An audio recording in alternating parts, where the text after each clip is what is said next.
Hi hello നമസ്കാരം എല്ലാവർക്കും എൻ്റെ ഒരു പുതിയ വീഡിയോയിലേക്ക് സ്വാഗതം. അപ്പോൾ ഇന്ന് മെയ് 31 കൂട്ടവിരമിക്കൽ ദിവസമായിരുന്നല്ലോ. അപ്പോൾ അതുപോലൊരു വിരമിക്കൽ നമുക്കും ഉണ്ടായിരുന്നു. നമ്മുടെ കുടുംബത്തിൽ ഒന്നിലധികം വിരമിക്കലുണ്ടായിരുന്നു. പക്ഷേ വിരമിക്കൽ പാർട്ടി ഒന്നേ ഉണ്ടായിരുന്നുള്ളൂ. അപ്പോൾ നമ്മുടെ അപ്പച്ചിയുടെ മോനായിരുന്നു. പക്ഷേ ഈ പോലീസിലായിരുന്നു, SI ആയിരുന്നു. അങ്ങനെ SIയുടെ യൂണിഫോമോട് കൂടി SIയെ കാണാം എന്നൊക്കെ പറഞ്ഞ് ഞങ്ങൾ കാത്ത് ഇരുന്നതാണ്.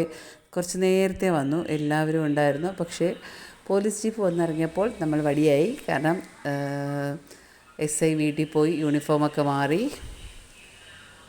അഫ്തിയിലാണ് വന്നത്. അപ്പോൾ അതുകൊണ്ട് പിന്നെ നമുക്ക് യൂണിഫോമിൽ കാണാൻ പറ്റില്ല. ഇതായിരുന്നു ആൾ.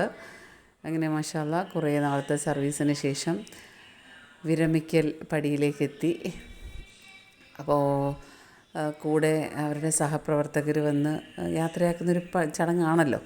ഞാൻ ആദ്യമായിട്ടാണ് ഇത് കൂടുന്നത്. അപ്പോൾ ഇങ്ങനെയൊക്കെ ആയിരിക്കുമെന്ന് കരുതി ഞാൻ വന്നതാണ്. പക്ഷേ എല്ലാവരും മഫ്തിയിലായിരുന്നു. 1-2 പേരേ ഉണ്ടായിരുന്നുള്ളൂ യൂണിഫോമിൽ. അപ്പോൾ ഏതായാലും ഉള്ളവരെയൊക്കെ കണ്ടു. അവർ ചായ കുടിച്ചു. പിന്നെ നമ്മൾ കുടുംബക്കാരെയൊക്കെ ഒന്ന് കണ്ട് ഭക്ഷണമൊക്കെ കഴിച്ചു. ഒരു അത്യാവശ്യം നല്ല രീതിയിലൊരു പരിപാടിയായിരുന്നു. കാരണം എല്ലാവരെയൊക്കെ ഒന്ന് കാണാൻ പറ്റി.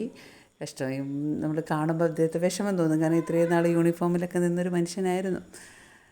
അപ്പോൾ ഏതായാലും അതൊക്കെ കഴിഞ്ഞു. നമ്മൾ പിന്നെ ഭക്ഷണമൊക്കെ കഴിക്കാൻ കയറി. ഭക്ഷണം വിഭവസമൃദ്ധമായിരുന്നു. പിന്നെ ഞാൻ ആദ്യം പറയാൻ മറന്നുപോയി, നമ്മുടെ സ്വന്തം വെൽക്കം ഡ്രിങ്ക് ഉണ്ടായിരുന്നു. അത് കുടിച്ചിട്ട് തന്നെയാണ് കയറിയത്. അതിനൊരു മുടക്കവും വരുത്തിയില്ല. അപ്പോൾ അത് കഴിഞ്ഞ് നമ്മൾ നേരെ ഊട്ടുപുരയിലേക്ക് പോയി. ഊട്ടുപുരയിൽ ചെന്ന് അവിടുന്ന് ചീനിയും മീൻകറിയും റൊട്ടിയും ബീഫ് കറിയും ഒരു കട്ടൻ കാപ്പിയൊക്കെ കുടിച്ച് വയറ് നിറച്ചു മനസ്സ് നിറച്ച് സന്തോഷമായിട്ട് പോയി. അപ്പോൾ അത്രയൊക്കെ ഉള്ളൂ ഇന്നത്തെ വീഡിയോ.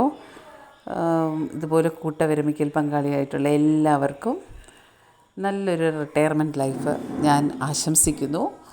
അപ്പോൾ അത്രയേ ഉള്ളൂ. വീഡിയോ ഇഷ്ടപ്പെട്ടാൽ ലൈക്ക് ചെയ്യുക, ഷെയർ ചെയ്യുക, സബ്സ്ക്രൈബ് ചെയ്യുക. ബൈ.